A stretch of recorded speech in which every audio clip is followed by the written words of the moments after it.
Swaraj party का 28 तारीख को जो कार्यक्रम पटना में रहा, देखने को मिला, भव्य कार्यक्रम रहा, जो इसके बारे में सर बताया जाए। बिहार की 14 करोड़ आवाम जाग चुकी है और आज तक पिछले 75 सालों में जो बिहार देश की आज़ादी के बाद तीसरे स्थान पे हुआ करता था, आज निचले पायदान पे। सिर्फ उसका कारण है कि 75 सालों में जिन राजनीतिक दलों ने भी जनता को झूठे आश्वासन दे के अपने कद को बढ़ाया, अपने दल को बढ़ाया, अपने नेताओं को आगे बढ़ाया और बिहार की जनता पीछे छूट गई। जिनके बदौलत वो आगे बढ़े, वो पीछे छूट गई और वो आगे बढ़ते चले गए। हमारे आदरणीय प्रशांत किशोर जी ने 2 अक्टूबर 2022 भितरवा आश्रम से, जहाँ से बापू ने, राष्ट्रपिता महात्मा गांधी ने देश को आज़ाद कराने के लिए जहाँ से पदयात्रा की शुरुआत की थी, अलख जगाई थी, उसी पावन भूमि से हमारे आदरणीय नेता प्रशांत किशोर जी ने बिहार के 14 करोड़ आवाम की खुशहाली के लिए जो अलख जगाई है, उसका परिणाम मैं उसको इन शब्दों में कहूँ कि अंजाम आगाज यह है तो अंजाम क्या होगा। अभी दल बना नहीं है, उसके बावजूद जो बिहार वासियों का प्यार, दुलार, समर्पण जनस्वराज के प्रति मिल रहा है, आने वाले समय में जब पार्टी 2 अक्टूबर को बनेगी, उसके पहले का यह जलजला है।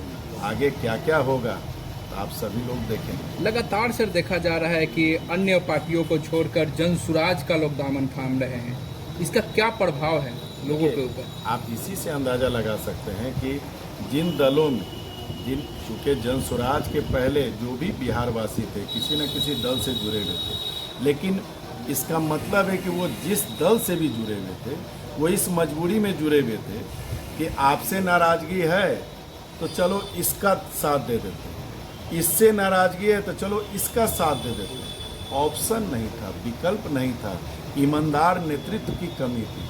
आदरणीय प्रशांत किशोर जी की जो सोच है, जो संकल्प है, जो उनकी संवेदनाएं हैं बिहार के प्रति, उसमें बिहार वासियों को यह लगता है कि यह मेरा बेटा प्रशांत, बिहार की मिट्टी का लाल, यह हम लोगों का भला कर सकता है। यही कारण है कि प्रशांत जी के विचारों से सहमत होकर तमाम राजनीतिक दल का एक तरीके से समझिए सुपड़ा साफ हो रहा है। आने वाले समय में मैं आपको बता दूं कि जब आगामी चुनाव जिस राष्ट्रीय राजनीतिक दल को जब कराना हो बिहार में करा ले, नियमतः तो नवंबर 2025 में है, लेकिन उस समय तमाम राजनीतिक दलों में कार्यकर्ता नहीं रह जाएंगे, सिर्फ वो नेता रह जाएंगे जो उच्चासीन पद पे आसीन।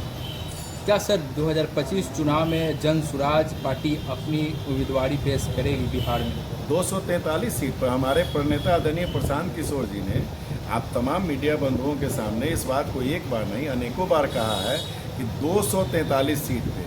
फिर आप लोगों के तरफ से प्रश्न किया गया कि क्या आप गठबंधन की राजनीति करेंगे, तो उन्होंने कहा 242 पे लड़ेंगे तब ना एक सीट पे गठबंधन। उन्होंने कहा कि मेरा गठबंधन 14 करोड़ बिहार वासियों के साथ है। मैं बिहार वासियों के साथ गठबंधन करके जनता का सुंदर राज स्थापित करूंगा। उनका स्पष्ट रूप से यह कहना है कि विश्व में पहली बार किसी राजनीतिक दल का उदय होने के पहले 1 करोड़ संस्थापक सदस्य बिहार जैसे राज्य में, जहां 14 करोड़ की आबादी है, जहां वोटर की संख्या मान लो कि 6-6.5 करोड़ के आसपास है, वहां पे 1 करोड़ संस्थापक सदस्य बन जाएंगे 2 अक्टूबर के पहले, तब जनसुराज पार्टी का गठन उस दिन सुनिश्चित होगा। और वो प्रक्रिया करीब मैं आपको बता दूं कि 2-4-5 दिन में 1 करोड़ सदस्य पूरने की कगार पे है। हम लोग 90+ पे जा चुके हैं। ये हमारे वेबसाइट पे भी आप देख सकते हैं।